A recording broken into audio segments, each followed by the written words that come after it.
Hello, friends. This is Dave Hurwitz, executive editor at ClassicsToday.com, here with Ripe for Reissue, our news series about things that should never have been deleted, those sons of bitches who deleted them, and that should be reissued forthwith, and aren't going to be because who cares what we think or if people want to buy something. It doesn't make any difference, as we all know, unfortunately. You have already given me many fine suggestions, and I will be acting on many of them and not acting on some others which are unbelievably obscure and hopeless, so they're not really worth mentioning, frankly. But I really appreciate the input, and keep it coming, because we can do this for a long time. It's going to be a lot of fun, and I hope we'll really have an opportunity. Maybe, just maybe, somebody may hear this, and it may make a difference.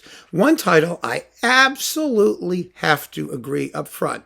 I can't do a separate talk about it because, well, it would be a 30-second talk. But the recording is the Hinastera Piano Concerto with Di Bonaventura and Leinsdorf on RCA. Boy, should that be released. Oh, it should be released immediately. I wish they would release that. And I'm so in agreement with the person who suggested it. Thank you for doing so. I've been screaming about it for years. It hasn't made any difference yet, but who knows? Who knows? Hope springs eternal. So, what are we talking about this time?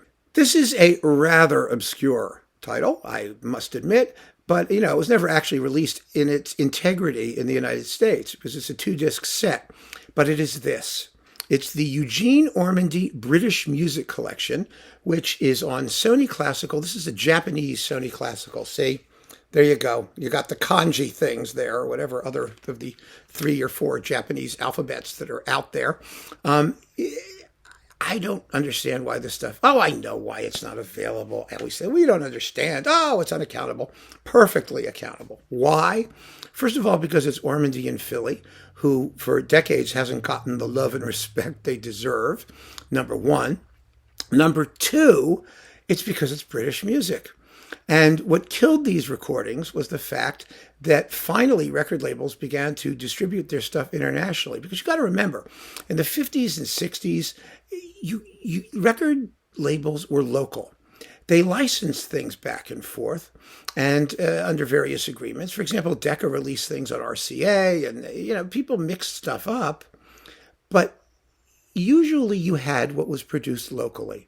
So if you wanted to hear the works on this disc, you couldn't go to your, endless plethora of British recordings on HMV, EMI, His Master's Voice, Floppy Dog, whatever the label was. You couldn't. You got Ormandy in Philly because they were the hometown team. And that's how it worked. And other things were imports and whatnot, but things were just not international. And then they became international. And in becoming international, local productions, such as these, completely vanished. I mean, they no longer had any market share. Certainly no one in the UK was going to buy this stuff. And people here wanted to hear the fabulous UK ensembles and performers do them because Gramophone and those people had been telling us ceaselessly, to the point of nausea, that they were the only people who knew how to do them, and that everybody else was somehow inauthentic or immaterial or unrealistic, or I don't know what they were, dyspeptic. Well, who cares? Because once you hear this, you realize this is one of the great recordings of sets of British music ever by anybody. It's incredible. It's amazing. And let me tell you what you get on these 2 little discs. Look at the lovely English countryside. Look at that. That's Hadrian's Wall in the distance. Nah, probably not. Well, it could be. You never know. Have you ever seen Hadrian's Wall, by the way? Hadrian's Wall is like 3 feet tall. It is the most disappointing wall in the universe. I mean, you go to the Great Wall of China, and it's like, it's 13,000 miles long, and it's tall, and you can walk on top of it. And now Hadrian's Wall looks like, somebody was just clearing a field, and they piled up some pebbles. That's the difference. So anyway, let's talk about this. You get Elgar, the Enigma variations, gorgeous performance of the Enigma variations with fabulous, amazing solo work. Oh, it's just incredible. And you get the Cockaigne Overture. Cockaigne. Let's not have another discussion about how you pronounce what that is. It's Cockney, is what the idea is, I gather, and we've gone back and forth about this endlessly. It's the Cockaigne Overture, and it is fantastic. It goes ba-da-da, ba-da-dum-ba-ba, ba-da-da, da-da-da-da-da-da, da-da-da-da-da-da, da-da-da, with little jingles. It has jingles, sleigh bells in the background, like that. It's phenomenal. And then you've got glissandos from the trombones going, which you never really hear, but doesn't matter. Wonderful performance. Then we get the Walton Violin Concerto with Zeno Francescatti. A beautiful, beautiful performance, and fabulously accompanied, of course, because Ormandy and Philly were the great concerto accompanists in the history of recorded sound. It's gloriously fabulous. And then we have the two Vaughan Williams titles, the Fantasia on Greensleeves, which of course is lovely, and the Fantasia on a Theme by Thomas Tallis. And this is one of the three really greatest recordings of the Tallis Fantasia. The other two being Barbaroli and Silvestri. It's right up there with those. And in terms of just string sonority, it's unmatched. It's just unbelievably fabulous. And then, last but not least, 4 pieces, which were a whole separate disc originally, by Delius. You get Brigg Fair in what I think is the best performance of Brigg Fair anyone ever did. It's also one of the quickest. It's only 14 minutes long. Yeah! And the Dance Rhapsody No. 2, and of course On Hearing the First Cuckoo in Spring, and In a Summer Garden.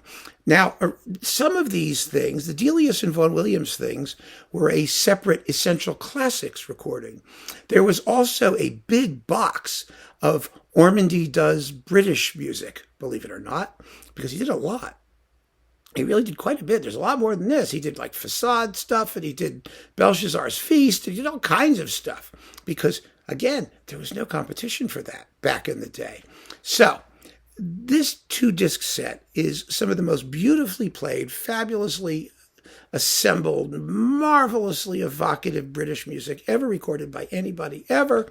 And it never should have been allowed to go out of print, the individual discs. This Japanese Sony thing may still be around because it's a whole Ormandy edition. And, I got like all of it when it came out because I didn't know if there would ever be a big Ormandy box in stereo. And remember, technically, we still don't know if they're ever going to do it. It hasn't been announced. We've got the Ormandy mono box, but the stereo stuff is in limbo, and there's a ton of it. So there's a lot of Ormandy stuff that we could be talking about that really should come back because it was simply fabulous. And this is one of those. Anybody who has a shred of objectivity will marvel at these performances. And English listeners who have a shred of musicality and honesty about what they're listening to, and who aren't, stuck with sort of xenophobic, nationalistic, hormones pulsing through their musical arteries, will also agree that this is just a stunning selection of recordings that should remain available forever.